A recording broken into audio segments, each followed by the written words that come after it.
Boa noite a todas, espero que todas estejam bem. Vamos a mais uma grande aula, uma aula muito importante, que vai tratar sobre a questão do direito penal e as mulheres. Todas nós precisamos conhecer os direitos. Sem conhecimento, nós não podemos exigir os nossos direitos. Então, eu tenho a honra de estar trazendo hoje minha querida companheira do grupo Asas, que nos brindará com esta aula fundamental, doutora Adelaide Albergaria, uma brilhante advogada, professora, e ela vai com certeza nos brindar com uma aula fundamental que abrirá com certeza os nossos conhecimentos. Grande abraço a todas, seja bem-vinda, doutora Adelaide, e um grande beijo, boa aula.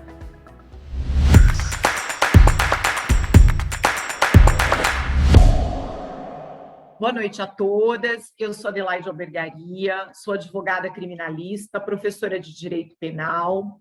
Estou aqui para falar com vocês no curso de Promotoras Legais Populares da cidade de Suzano. Eu gostaria de agradecer o convite da doutora Sandra Nogueira, que em nome da primeira-dama da cidade de Suzano me fez o convite para que a gente trocasse aqui, nesse momento, algumas informações relativas ao direito penal, como área do direito, como ciência, e as mulheres. Então, qual a relação e qual a interferência do direito penal na vida das mulheres? Para começar esse nosso bate-papo, eu preciso falar do conceito de direito penal. Então, de uma forma bem simplista, bem didática, para que todas consigam compreender o que é o direito penal, o tão famoso direito penal. O direito penal é um ramo do direito como ciência, que tem por finalidade regular a vida das pessoas em sociedade toda vez que existem os conflitos. Então, o direito penal, na verdade, ele tem uma função prévia, que é uma função preventiva. Como é que funciona essa função preventiva? A partir do momento em que a sociedade se movimenta através do processo legislativo e faz com que determinadas condutas sejam incluídas no ordenamento jurídico, essa sociedade ela tem por objetivo justamente fazer com que essas condutas que vão fazer parte do direito penal não sejam praticadas. Então, em resumo, é mais ou menos assim. O direito penal ele vai trazer as figuras chamadas figuras típicas. Figuras típicas são os crimes. Os crimes são justamente aquelas condutas que nós, integrantes da sociedade, não queremos que sejam praticadas. E é justamente por isso que elas vão parar no corpo da lei, dentro do texto legal, em que o legislador comina uma pena. Então, por exemplo, matar alguém, pena, reclusão de 6 a 20 anos. O matar alguém é a conduta típica que a sociedade não quer que seja praticada.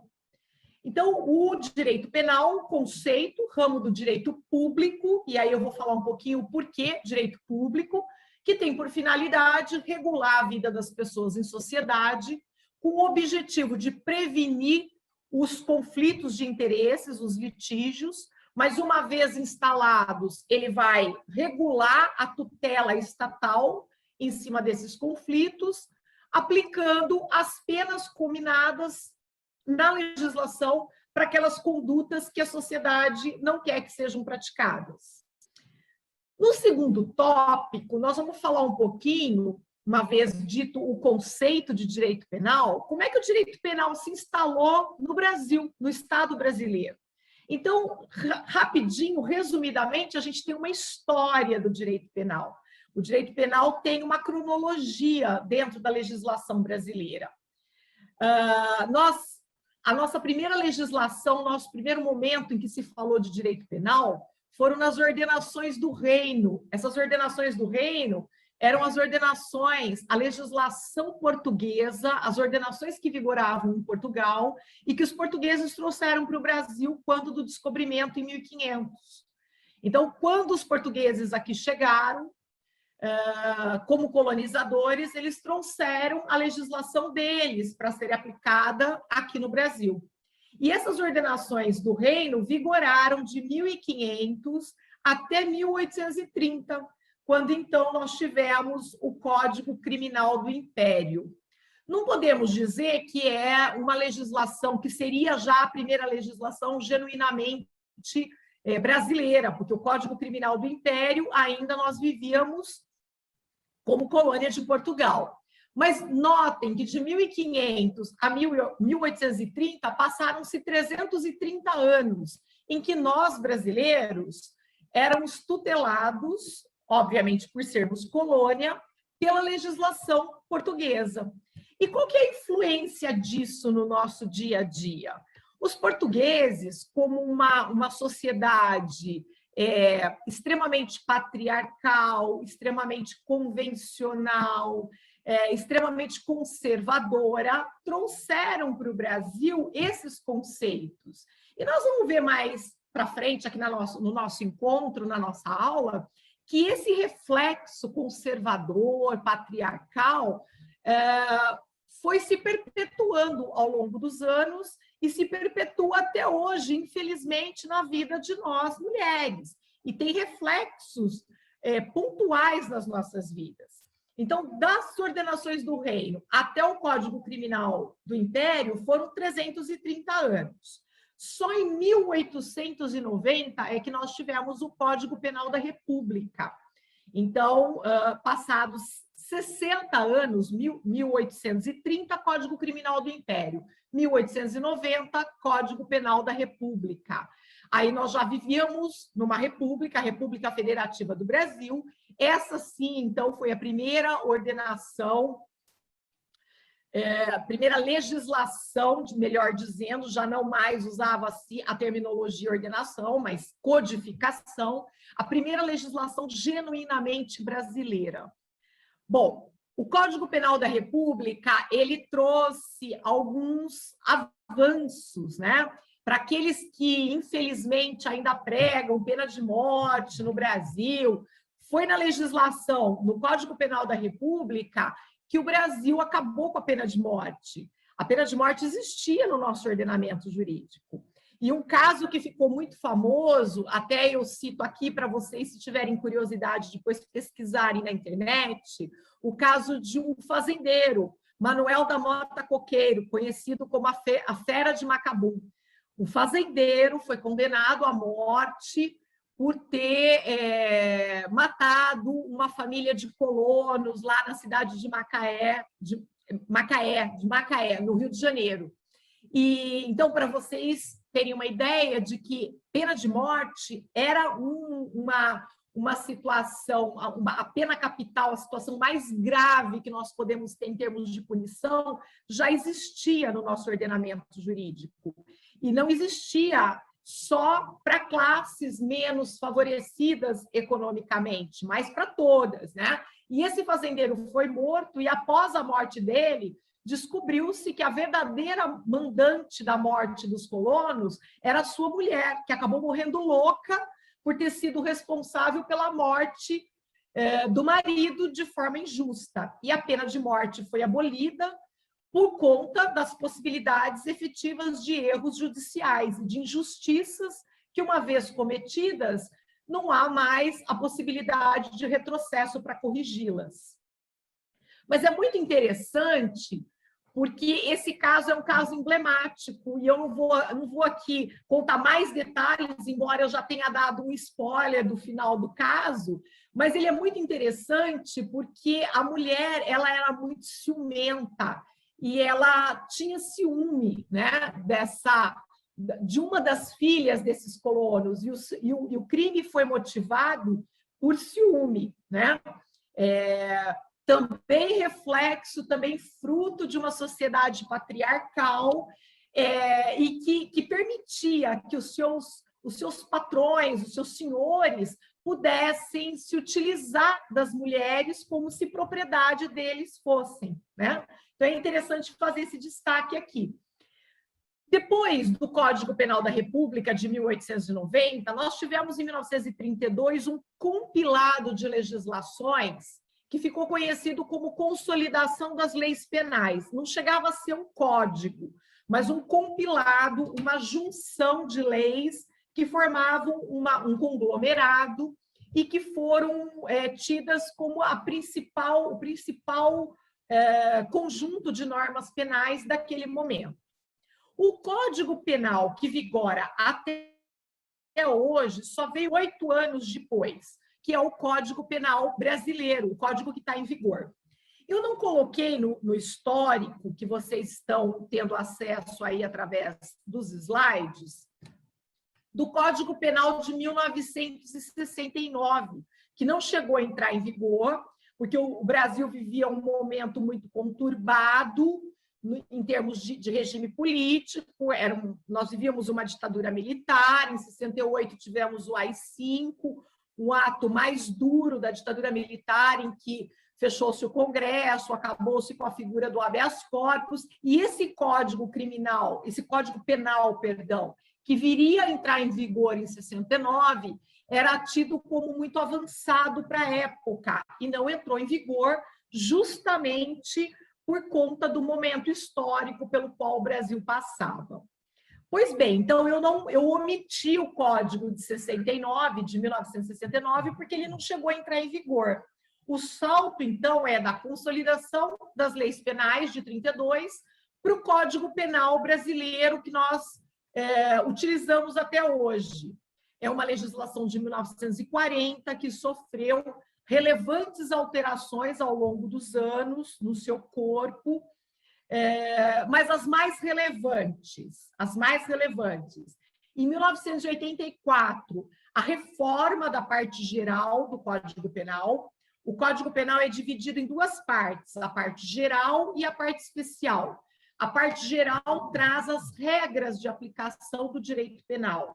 E a parte especial traz os crimes propriamente ditos e as penas para esses crimes. Então, em 84, a parte geral ela foi toda reformulada, porque o código era bastante antigo, era o Código de 40. E também em 84, nós tivemos o advento de uma legislação muito importante, a Lei de Execuções Penais, a LEP, Lei 7.210/84. A lei que alterou o Código Penal brasileiro, a parte geral do Código Penal brasileiro, é a 7.209/84. Na sequência, entrou a 7.210/84 como lei especial, que trata da parte de execução penal. De uma forma mais simples, para vocês entenderem, não tanto com tanto tecnicismo. A Lei de Execuções Penais é a lei que regula os direitos e deveres das pessoas que estão presas. Inclusive, essa legislação, ela é um marco na vida das mulheres, porque foi com a LEP que a legislação se preocupou em dar um tratamento diferenciado para o homem e para a mulher quando há necessidade de prisão, de pena privativa de liberdade. Óbvio, homens fisicamente, emocionalmente, têm diferenças em relação às mulheres, e essas diferenças elas precisam ser respeitadas. E notem que a LEP é de 84, nós não tínhamos ainda a Constituição Federativa do Brasil. A Constituição Federal do Brasil, ela é de 1988, Constituição Federal do Brasil, a famosa CF, de 1988. Foi em 1988 que nós tivemos aí o princípio constitucional da isonomia, né? Homens e mulheres são iguais perante a lei. Homens e mulheres são iguais. Esse é o princípio da isonomia, é o princípio pelo qual homens e mulheres precisam ser tratados da mesma maneira. Claro que resguardadas as suas diferenças, razão pela qual nós temos estabelecimentos prisionais próprios para mulheres, estabelecimentos prisionais próprios para homens. Foi também na reforma de 84 que se definiu que o menor de 18 anos, pelo critério biológico, é considerado inimputável. Por isso que um menor de 18 anos, seja ele homem ou mulher, não pode ficar preso num estabelecimento prisional destinado a adultos. Então, esse foi o primeiro marco.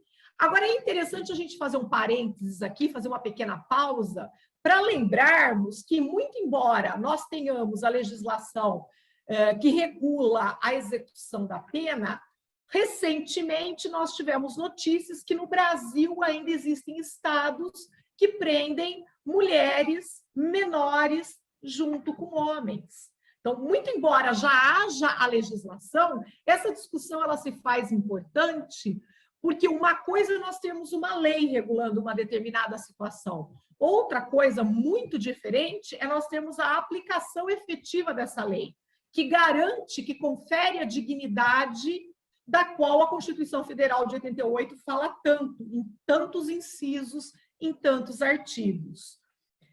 Bom, no Código de 1940, o primeiro crime da parte especial é o crime de homicídio, é o matar alguém. Homicídio, o sufixo sídio significa morte. Homem como gênero, né? Homem como gênero, como ser humano, que envolve, obviamente, homens e mulheres. Essa legislação, o crime de homicídio, data do Código original de 1940. Então, matar alguém, pena, reclusão de 6 a 20 anos. Artigo 121 do Código. O que acontece? Ao longo dos anos, o crime de homicídio, ele é um crime no qual o agente criminoso tira a vida de qualquer ser humano. Então, o homem aí é entendido como ser humano, envolvendo homens e mulheres. O grande problema, o grande questionamento é que, ao longo dos anos, foi se descobrindo que muitas mulheres eram mortas justamente pela condição feminina, por serem mulheres. Podemos dizer aqui de uma forma simplista que muitas mulheres foram mortas num crime de ódio contra a qualidade mulher, contra a qualidade feminina, né? Então, Código 1940, 84, algumas reformas importantes e a Lei de Execução Penal muito importante, 88, Constituição Federal, que consignou de forma indiscutível o princípio da isonomia entre homens e mulheres. Pois bem, 88, 2015. Em 2015, depois de muita luta das mulheres, nós passamos a ter uma figura no Código Penal, que é a figura do feminicídio. A figura do feminicídio, ela é tecnicamente, uma qualificadora do crime de homicídio, uma qualificadora porque ela vai trazer uma pena maior para o feminicídio, mas, mais do que isso, mais do que uma questão de pena, a figura do feminicídio que está no Código Penal com destaque, feminicídio, vocês podem ver aí pela legislação que existe um subtítulo do feminicídio, que em direito penal nós costumamos chamar de rubrica, e essa rubrica ela surgiu justamente para a necessidade de deixar consignado que naquele caso especial não era simplesmente uma das modalidades de homicídio qualificado, mas sim um crime de ódio contra as mulheres. Em 2015, quando a figura típica do feminicídio entrou em vigor, muito se discutiu se era necessário ter essa figura, se havia necessidade desse destaque legislativo, uma vez que muitas vezes a própria circunstância já indicaria um crime de homicídio com a necessidade de uma pena maior. Pois bem, muito se discutiu e se discute até hoje, e nós podemos dizer aqui, sem medo de errar, que a existência da figura do feminicídio ela foi extremamente importante, porque só com o advento da figura do feminicídio é que nós pudemos ter um comparativo com relação aos casos que chegam nas delegacias e no Poder Judiciário. Então, para efeitos de notificação de quantas mulheres são mortas pelo fato de serem mulheres, isso nós só conseguimos com o advento da existência da figura do feminicídio. Isso foi importante porque, a partir desse marco, nós começamos a ter números. Então, as notificações elas puderam ser mais precisas e, em função dessas notificações, políticas públicas em favor das mulheres puderam ser implementadas, ou, pelo menos, a briga pela implementação dessas políticas públicas se tornou algo mais concreto, algo mais factível. Agora, a gente precisa falar também que o Código Penal brasileiro, o direito penal, tem vários crimes, não só o feminicídio, mas vários crimes que impactam nas nossas vidas diretamente. Outro crime que impacta nas nossas vidas e que tem uma influência muito forte, religiosa, no que diz respeito à sua discussão, é o crime de aborto. O crime de aborto previsto nos artigos 124, 125 e 126 do Código Penal. Então, vejam que hoje o nosso ordenamento jurídico só exclui da condição de crime o aborto praticado em 3 situações: para salvar a vida da gestante, quando a gestação é decorrente de estupro ou quando há anencefalia do feto. Então, são 3 circunstâncias que o legislador autoriza que se pratique, que seja praticado a ação de abortamento, seja pela mulher, seja por um terceiro, dentro de um contexto médico e dentro do contexto definido na lei. Agora, o que impede uma discussão mais aprofundada no seio da sociedade para que a figura do aborto seja descriminalizada como um todo? Nós não podemos esquecer aqui que o principal fator que inibe essa discussão é o fator religioso. E o fator religioso, ele está latente na nossa sociedade em função da herança portuguesa na nossa legislação. Então, quando você tem sociedades em que há uma mistura muito grande de Estado e igreja, Estado, quando a gente fala aqui, é o Estado como ente federativo, como ente abstrato, e a igreja, seja ela qual for, a gente tem influências na legislação provenientes dessa herança religiosa, dessa herança moral, dessa herança cultural. Aqui, sem fazer juízo de valor, nós precisaríamos discutir com mais profundidade a quem interessa e até que ponto é importante que o Estado incrimine as mulheres que praticam o aborto, não é? Porque nós sabemos que existem muitas mulheres hoje que morrem em função de abortos que são feitos de forma insegura, de forma clandestina, né? Porque a legislação não permite. Então, é uma discussão que precisa ser feita, porque é uma discussão que impacta diretamente a vida de todas nós.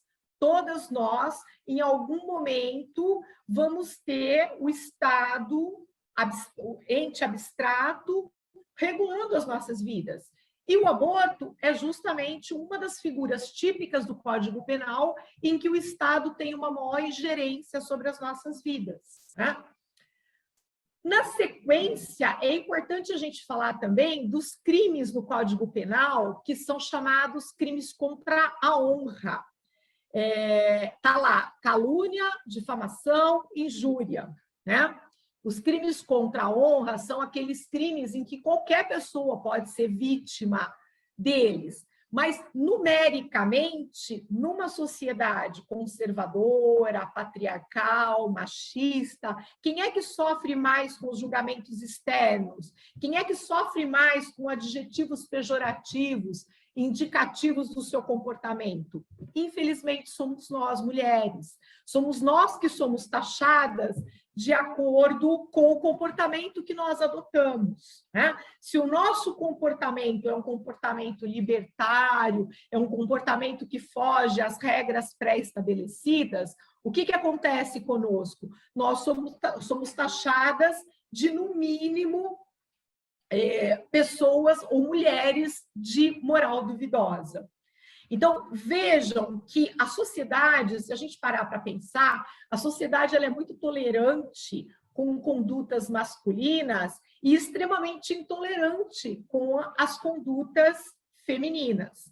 Só para ilustrar aqui, essa semana eu vi numa das redes sociais uma seguinte colocação. Era mais ou menos assim: em determinados momentos, eu, como mulher, sou muito jovem para adotar determinados comportamentos. Depois de um certo tempo, eu sou muito velha para adotar esses comportamentos. Cheguei à conclusão de que a idade ideal é a idade masculina. Ela só serve para os homens, porque aos homens é dado o direito de fazer o que eles querem, a hora que eles querem, sem que haja julgamentos externos, né?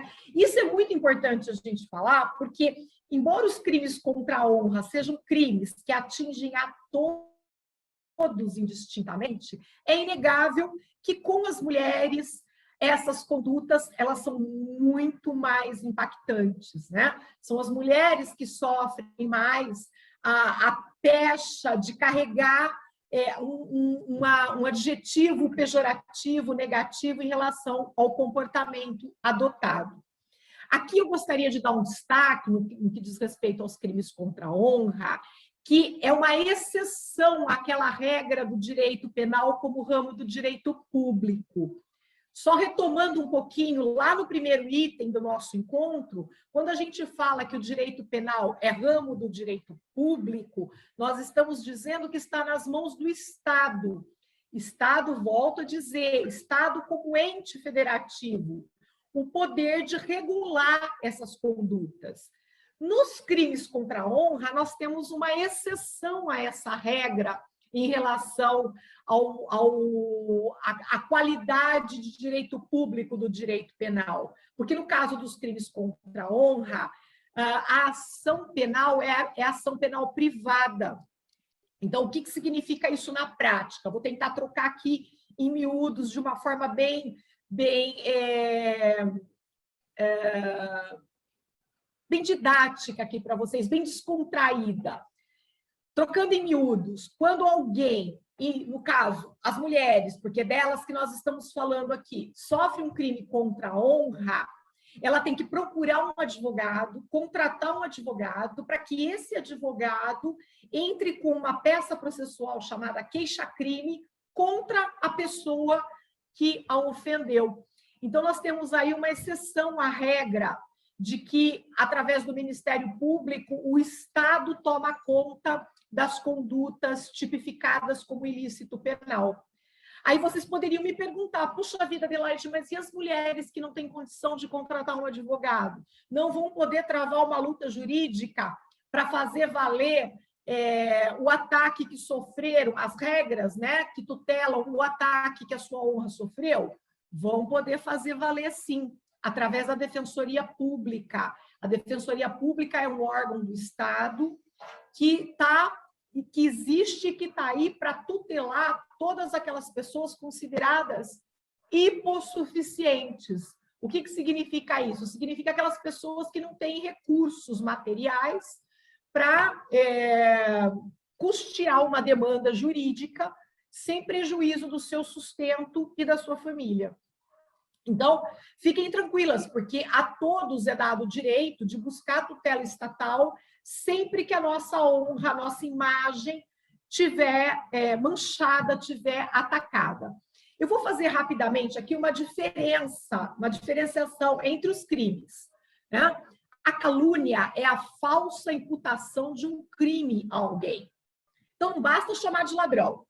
Alguém tem que dizer assim: Adelaide furtou o celular da Maria. Isso é calúnia. Sabendo que a Adelaide não furtou o celular da Maria. Isso é calúnia. Eu estou imputando falsamente um crime a alguém. Injúria e difamação. Esses dois crimes, eles confundem bastante. A injúria, ela acontece sempre que eu ataco a honra subjetiva de alguém. É aquilo que ele pensa dele próprio. E a difamação é a honra objetiva, ou seja, é a boa fama que a pessoa goza no contexto que ela está inserida. Então, por exemplo, chamar alguém de gordo, de magricelo, de sugismundo, isso significa... Sugismundo poderia ser difamação, mas gordo, magricelo, cabelo ruim, algo do gênero que diz respeito, por exemplo, ao aspecto físico da pessoa, é injúria, porque atinge aquilo que ela pensa dela própria. Puxa vida, será que eu sou gorda mesmo? Será que eu sou feia mesmo? Será que eu estou fora dos padrões? E com relação a nós mulheres, isso é muito corriqueiro, acontece com muita frequência. Por quê? Porque a gente vive numa sociedade que estabeleceu estereótipos de beleza, padrões de beleza, né? E se a mulher não se enquadra naquele padrão, muitas vezes, na primeira oportunidade, a ofensa vem dirigida justamente a essa característica física. Isso é injúria. A difamação é aquilo que eu prezo, que eu quero que as pessoas tenham em relação à minha imagem, a visão que eu quero que as pessoas tenham em relação à minha imagem. Então, boa mãe, cumpridora dos deveres financeiros, boa pagadora, não é caloteira, cuida dos filhos, cumpridora de horários. Então, quando alguém fala o contrário de forma pejorativa, isso é difamação. Então, é bom a gente explicar, porque normalmente numa briga a gente escuta assim: vou te processar por injúria, calúnia e difamação. Pode ser que uma única ofensa, teoricamente, caracterize os 3 ilícitos penais. Mas é bom a gente ter em mente que são 3 crimes diferentes, com penas diferentes. O que eles guardam em comum são crimes contra a honra de qualquer pessoa, e nós estamos aqui falando num curso voltado para mulheres, porque as mulheres, infelizmente, são as vítimas alvo dessas colocações pejorativas, em especial no ambiente de trabalho, na sociedade como um todo, né? E a característica principal é que, fugindo da regra, é ramo do direito privado. Pois bem.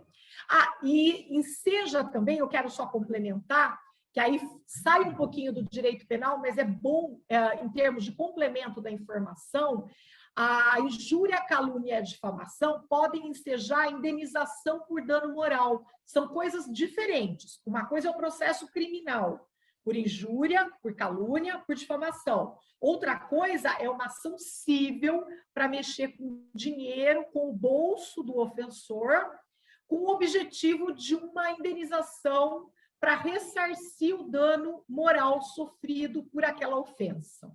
Tá certo? É interessante, e eu queria puxar um gancho para o próximo ponto aqui do nosso bate-papo, com a questão da legítima defesa da honra. Recentemente, o STF enterrou essa tese de defesa muito utilizada durante anos nos tribunais do júri e que, mais uma vez, mexiam com a honra das mulheres. Pois bem, aqui eu só gostaria de lançar um desafio para vocês, mulheres que estão me ouvindo. Vamos fazer um exame de consciência. Quantas vezes nós nos sentimos julgadas? Julgadas pelas pessoas, de um modo geral. Julgada pelo jeito como nós falamos, julgadas pela forma como nós nos vestimos, julgada pela forma como nós nos relacionamos com os homens, julgadas pela forma como criamos os nossos filhos. Os julgamentos em cima das mulheres acontecem com maior número e com maior frequência, e de forma muito mais rígida do que em relação aos homens. Então, essa tese que durante muitos anos foi utilizada da legítima defesa da honra, era uma tese em que o homem matava a mulher, por exemplo, numa suspeita de traição ou numa traição confirmada, né? E alegava perante os jurados, no plenário do júri popular, que ele matou para lavar a honra dele, matou em legítima defesa da honra, e que ele precisava ter feito aquilo porque era a imagem dele, a masculinidade dele, a virilidade dele que estava em jogo. Pasmem vocês, durante muito tempo essa tese foi aceita na nossa sociedade. Nos crimes contra a vida e contra a vida das mulheres, quem julga são 7 pessoas que compõem o conselho de sentença. O processo todo se desenvolve dentro da técnica processual, do Código de Direito Penal, do Código de Processo Penal e da Constituição Federal. Mas quem decide não é um juiz togado, é um juiz leigo, é alguém que compõe a sociedade e que é escolhido e que vai, a partir do momento em que for sorteado no dia do julgamento, sentar numa daquelas 7 cadeiras do conselho de sentença e vão decidir a vida daquele réu que está ali sendo julgado. E essa tese de legítima defesa da honra, por muitos anos, ela foi aceita pelos jurados, para justificar e para absolver o homem que usava como argumento ter matado a mulher em função da sua honra masculina ter sido colocada em jogo, ter sido atingida por uma traição efetivamente colocada ou por uma suposta traição. Aqui nem cabe a gente fazer uma discussão sobre o que seria uma traição, não é? É óbvio que nós temos modelos, e o modelo sociológico no qual nós somos criados, educados, é aquele modelo monogâmico. Mas é um modelo que, sociologicamente, se nós pararmos para pensar, também pode ser discutido. Não vamos nem entrar nessa discussão. Vamos nos ater que nós somos uma sociedade que sofreu e sofre até hoje uma influência muito grande dos nossos colonizadores, dos portugueses, que são extremamente tradicionais, extremamente conservadores, extremamente machistas e patriarcais. Então, isso é reflexo de uma sociedade patriarcal. Mas, felizmente, o STF colocou fim a essa discussão, dizendo, olha, essa tese não pode mais nem ser levantada em plenário, porque isso afeta, obviamente, a figura da mulher. Então, ninguém tem direito de matar, e a honra é minha, não é pelo que o outro faz. Então, não se justificaria, nem tecnicamente, o homem se utilizar desse argumento para matar uma mulher. Porque se, eventualmente, alguém fez alguma coisa que, teoricamente, poderia ser discutido, é a pessoa que morreu. E aí não cabe matar, fazer justiça com as próprias mãos. Agora, o conceito de que eu, como homem, posso matar, significa o seguinte: não posso ser alvo de uma traição, porque ser alvo de uma traição significa colocar em jogo a minha masculinidade, a minha virilidade. Cá entre nós, conceito típico de uma sociedade machista, de uma sociedade patriarcal. Porque tem um livro muito interessante, e fica aqui a dica para que vocês possam ler, A Paixão no Banco dos Réus, de uma procuradora de justiça que hoje está aposentada, doutora Luísa Najib Eluf. E, dentre vários casos que ela relata nesse livro, ela relata um único caso de uma mulher que matou porque foi ofendida pelo namorado, a Dorinha Durval, que era atriz, salvo engano, né?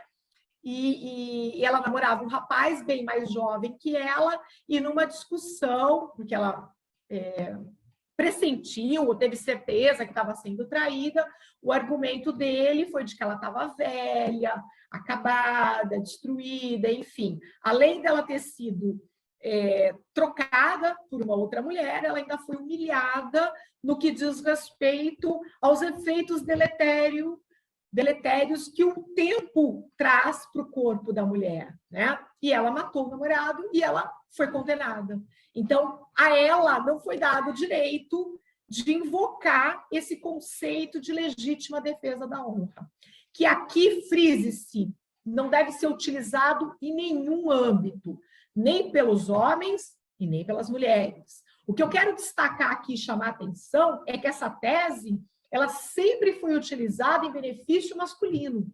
E a primeira vez que ela poderia ter sido invocada em favor de uma mulher, a mulher foi condenada. Então, nem isso a mulher poderia usar em favor dela, se é que vocês estão me entendendo. Não estou aqui, em hipótese alguma, fazendo apologia que a mulher também poderia utilizar desse argumento. Mas eu estou dizendo para vocês que nem esse argumento a nós é dado o direito de utilizarmos. Então, por óbvio, a gente precisa ter sempre em mente, opa, mas a Constituição Federal de 88 não diz que somos todos iguais, homens e mulheres, em direitos e obrigações? Pois bem, eu, como mulher, tenho que ter o mesmo direito de ser tratada e de ser vista pela sociedade como um homem, né? E é isso que é essa nossa luta, é isso que nós estamos discutindo aqui, e é esse o trabalho que nós precisamos fazer para os nossos filhos, para os nossos netos, e diuturnamente sem pestanejar. Bom, então, essa questão da legítima defesa da honra, felizmente, nós tivemos um avanço. O Supremo Tribunal Federal, como Corte Maior de Justiça do país, já resolveu a questão. Olha, essa tese, sob pena de nulidade do julgamento, não pode ser mais utilizado. Nenhum homem pode utilizar o argumento de que matou porque a mulher o traiu, porque foi traído. Óbvio que nós ficaríamos aqui a tarde toda discutindo, a noite toda discutindo, o dia todo discutindo, se subjetivamente a narrativa dos fatos não podem induzir os jurados a essa ideia de que, naquele caso concreto, ele estaria autorizado a matar a mulher. Ficaríamos um dia inteiro, uma tarde toda, uma noite toda, semanas discutindo, porque isso diz respeito, obviamente, à análise subjetiva que se faz dos fatos. Mas o avanço que eu quero destacar aqui é essa decisão do STF que inibe que a mulher que foi morta, depois de morta, ainda seja exposta, humilhada, espinafrada perante um julgamento aberto, um julgamento público, né? Para que, com essa exposição, com essa humilhação, a vida de uma mulher que já está sem vida, que morreu pelas mãos de um homem, ainda sirva, né, de palco de humilhação para as pessoas que estão ali ouvindo, que conheceram essa mulher, os filhos, os netos, e assim por diante. Na sequência, o Código Penal trata de um outro capítulo que nos diz respeito diretamente, que são os crimes contra a dignidade sexual. Todo mundo aqui já ouviu falar de estupro. Todas as mulheres, um dos maiores medos depois de morrer é de ser vítima de um estupro. O que é interessante a gente destacar aqui, puxando um fio, né, de conexão com o começo da nossa conversa, com a história do direito penal, com a influência portuguesa, é que hoje nós chamamos de crimes contra a dignidade sexual, mas o Código de 1940, que é o código que está em vigor, e as legislações anteriores tratavam de crimes contra os costumes. Costumes, vejam só a sutileza. Então, não eram crimes dirigidos à dignidade sexual das pessoas, porque o código não faz distinção. Podem ser vítimas de estupro, tanto o homem quanto a mulher. Mas no passado, o crime de estupro era visto como um crime contra os costumes. Daí aquela ideia de que a mulher que saiu às ruas com uma roupa provocativa, uma roupa curta, ela está pedindo para ser alvo de um crime contra a dignidade sexual. Porque no passado, esse crime estava atrelado ao costume, à forma como ela se apresentava na sociedade. E hoje, o que a gente precisa deixar muito claro, e a gente precisa ter muito claro nas nossas mentes, para poder transmitir para as novas gerações, é de que, ainda que a mulher saia nua nas ruas, isso não dá direito ao homem ou a qualquer pessoa de violentá-la, de atingir a sua dignidade sexual, não é? Esse padrão de nomenclatura do capítulo que trata dos crimes, hoje contra a dignidade sexual, no passado, crimes contra os costumes, é muito importante, porque essa nomenclatura, ela diz tudo com relação àquilo que nós queremos abordar, né? Então, dentro dos crimes hoje contra a dignidade sexual, a gente tem não só o estupro, mas a importunação sexual, o assédio sexual, né? O estupro de vulnerável. E o vulnerável, a palavra vulnerável, significa aquele que está mais fragilizado, aquele que é mais exposto a uma ação nociva, a uma ação que pode lhe atingir na dignidade sexual, podendo culminar até com a sua morte, né?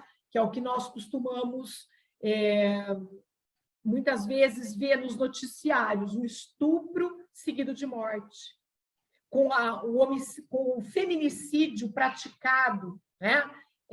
Objetivamente, intencionalmente, ou com a morte da mulher em função da gravidade da violência sexual. Então, é importante a gente ter em mente isso, que enquanto nós não dissociarmos, nós não separarmos a questão moral, a questão religiosa da questão legal, nós dificilmente vamos ter avanços. Porque uma coisa é nós termos uma legislação aprofundada nas questões que precisam ser aprofundadas, e outra coisa nós temos organismos públicos que efetivamente atendam aos interesses das mulheres, sem julgamento, sem apontar o dedo, sem fazer juízo de valor sobre os comportamentos que levaram a mulher a buscar a tutela do Estado através dos organismos públicos. Quais são os organismos públicos que existem para que as mulheres tenham a sua vida, a sua integridade física protegidas? Delegacia de Defesa da Mulher e as varas especializadas em violência doméstica e familiar. E aqui eu quero fazer um gancho para tentar fazer a conexão com vocês. O feminicídio, muito embora ele aconteça com mais frequência no âmbito domiciliar, no âmbito de coabitação da mulher, normalmente o feminicídio acontece com homens que fazem parte do contexto em que a mulher está inserida. O feminicídio não acontece só nesse contexto, né? O feminicídio é aquele crime de morte que atinge a vida da mulher por ela ser mulher. Então, pode ser de um colega de trabalho em relação a colega de trabalho, porque ela está tendo mais ascensão na carreira. Pode ser de um vizinho contra uma vizinha, porque ele não conseguiu fazer com que as atenções amorosas, emocionais dela fossem voltadas para ele, e aí ele se sente renegado e a mata. Então, infelizmente, o feminicídio ele é abrangente. É o crime em que se atinge a vida da mulher pelo fato dela ser mulher. A violência doméstica é aquela que acontece contra a mulher dentro do âmbito doméstico. Então, do pai contra a filha, do marido contra a mulher, do companheiro contra a companheira, do irmão contra a irmã, do filho contra a mãe, né? porque para o nosso legislador pátrio, para o legislador brasileiro, havia necessidade de uma legislação protegendo especialmente as mulheres que historicamente são vítimas de violência, de toda sorte, violência moral, violência física e violência sexual. Então, as varas de violência doméstica, elas foram criadas, algumas cidades já têm as suas varas instaladas. Eu sou de Campinas, sou advogada criminalista em Campinas. Em Campinas, nós já temos uma vara especializada. Essa vara, ela chama para ela a competência e a responsabilidade de processar e julgar todos os crimes cometidos contra mulheres no âmbito doméstico e familiar. O crime de feminicídio é de competência da vara do júri. Então, como eu disse a vocês, quem vai julgar os crimes dolosos contra a vida é o Tribunal do Júri Popular, né? O Tribunal do Júri Popular é quem vai julgar o homicídio consumado ou tentado, e aí engloba o feminicídio, que é uma modalidade de homicídio qualificado, o aborto, o induzimento, instigação e auxílio ao suicídio e o infanticídio. Eu deixei por último para falar do infanticídio, que é considerado um crime doloso contra a vida, que é aquele crime em que a mãe mata o próprio filho durante o parto ou logo após. Felizmente, é um crime que a gente não tem visto com frequência já há muitos anos. Então, para vocês terem uma ideia, eu advogo há 25 anos, me formei em 94. Os meus professores na década de 90, tanto de penal quanto de processo penal, já falavam que não se lembravam de quando é que eles tinham visto, qual foi o último julgamento que eles tinham tido notícias de uma mulher que tinha ido a júri popular por ter matado o próprio filho durante o parto ou logo após o parto. Então, rapidamente, só para eu não me estender muito, porque eu sei que a gente tem uma limitação de tempo, mas o infanticídio era muito comum nas décadas de... Vamos pensar no marco, de década de 40 do Código Penal, 40, 50, 60. Por quê? Porque nós, mulheres, somos uma caixinha em ebulição no que diz respeito às variações hormonais. E hoje, depois de muito estudar, a gente sabe o que acontece com o organismo feminino quando o corpo da mulher ele se prepara para a gravidez, quando a mulher engravida e logo após ela dá à luz. Então, é mais ou menos uma montanha-russa, né, de variação hormonal, em que a mulher experimenta, saindo da gestação, saindo da gravidez, quando ela dá à luz, é como se fizesse isso aqui, um declínio em termos de variação hormonal, para depois ir se acertando a taxa e, então, equilibrar. E essa variação hormonal faz com que nós, mulheres, experimentemos as mais variadas sensações. Raiva, angústia, tristeza, choro, euforia, né? E se nós pensarmos que nas décadas de 40, 50, 60, 70, 80, boa parte da década de 90, as mulheres davam à luz em casa, não iam para o hospital. Anestesia, nem pensar, não tomavam anestesia, então elas sentiam a dor do parto, sentiam as contrações. Muitas vezes a criança estava sentada, com o cordão umbilical atravessado no pescoço. Vocês imaginem o sofrimento dessas mulheres, né? E com essa variação hormonal, o que acontecia é que logo após dar à luz, essas mulheres entravam num verdadeiro túnel de confusão de sentimentos.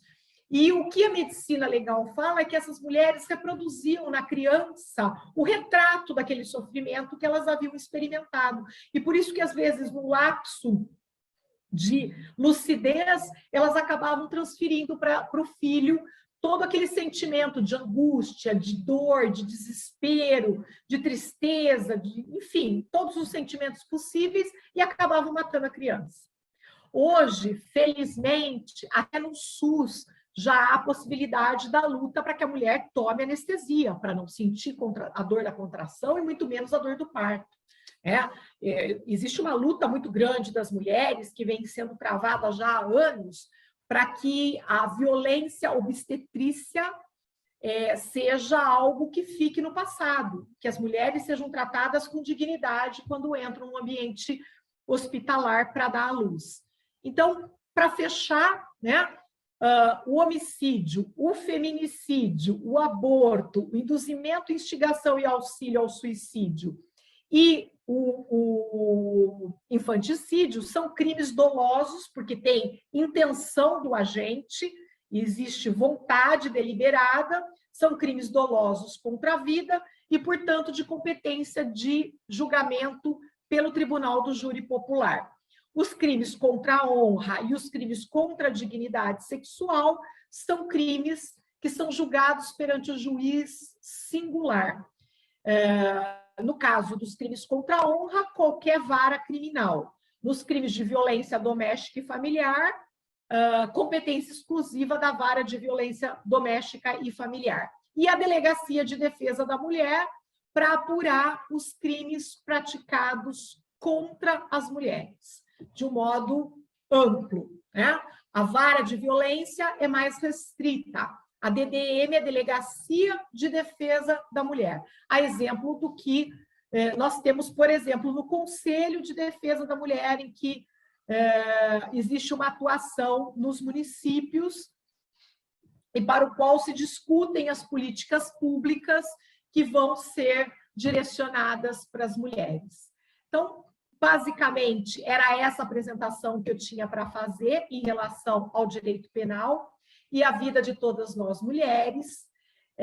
Eu agradeço mais uma vez o convite feito pela doutora Sandra Nogueira, pela Prefeitura de Suzano. Espero ter ajudado numa compreensão um pouquinho até objetiva, do que é o direito penal, para que é que serve o direito penal, como é que nós podemos nos socorrer do direito penal para que os direitos das mulheres sejam garantidos e para que a gente possa continuar travando essa luta árdua por igualdade, por direitos e por dignidade. Sempre lembrando que a Constituição Federal de 88 trata da questão da dignidade da pessoa humana. E a mulher, ela tem o direito de ser tratada de forma digna dentro de uma sociedade democrática. Então, muito obrigada. Obrigada a todos que nos auxiliaram aqui para a gravação dessa aula. Um forte abraço. Posso deixar meus contatos, meu e-mail, adelaide.albergaria@terra.com.br. Sou aqui de Campinas e o que vocês precisarem de mim, estou à inteira disposição. Muito obrigada, um forte abraço a todas.